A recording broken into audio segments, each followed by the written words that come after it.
BizTalkRadio.com. I was having too much fun.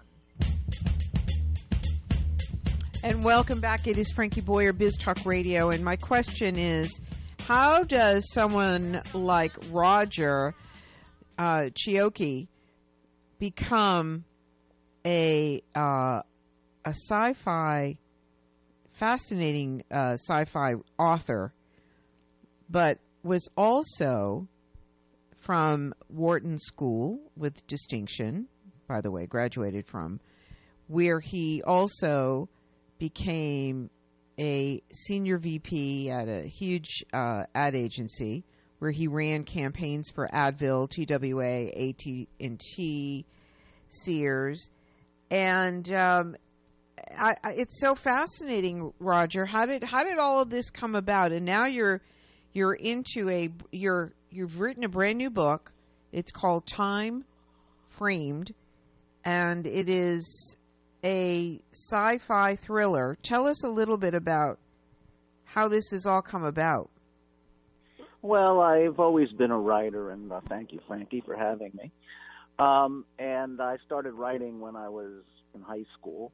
And, working in the advertising business, there's a lot of exposure to creativity, creative people, concepting, brainstorming, coming up with ideas. So I've always written. I used to, when I was young in the advertising business, I used to go home. I lived in Manhattan, and I would write from 11 o'clock at night to 1 o'clock in the morning.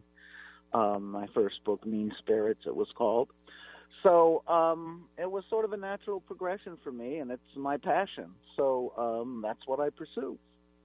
So the new book, tell us about this new book. Well, the new book is actually a continuation of my first book, Mean Spirits.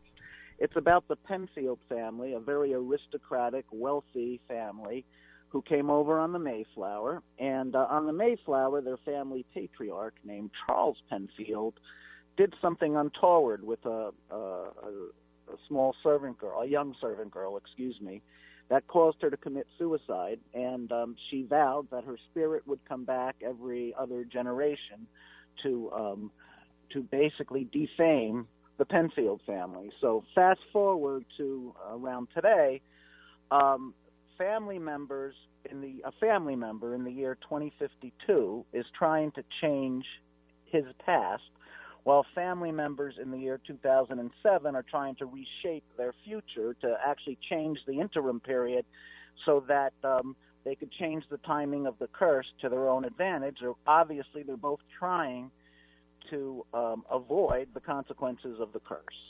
Wow. Very complicated. Well, it was ambitious. Most people say that it reads very, very easily because we make it very clear what's happening, when and where.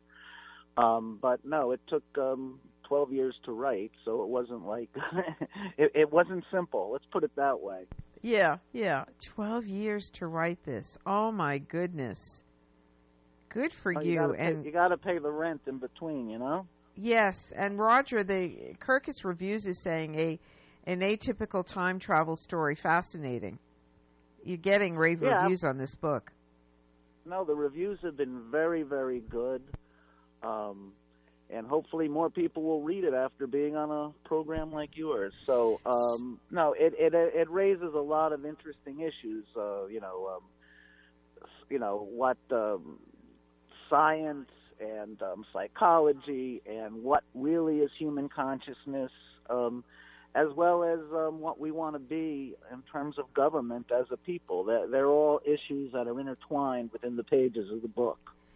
How is this a standalone though? Or are you going to be able to follow this book without reading Mean Spirits? Yeah, it's completely a standalone. Anything you needed to know from Mean Spirits is is sort of recited in the first couple of chapters. Okay. So it makes it a very easy read, and it's completely on its own. So it's autonomous. Are you already planning a sequel, or are you going to continue the story? I'm thinking about it, but I don't know if I have another 12 years. I don't know either. Oh, my gosh.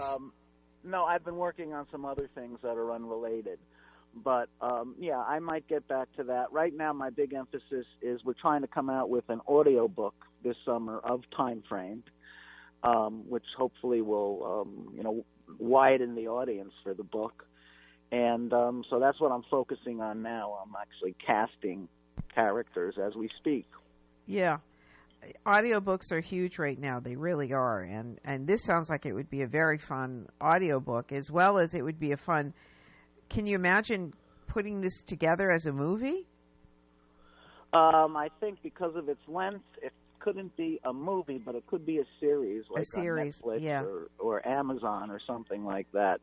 Because, it takes place in three different time periods, and there's a couple of parallel alternate universes that pop up. So I was trying to keep it as short as I could, but it ended up 650 pages because of all the interactions and different time periods and universes that were sort of popping up.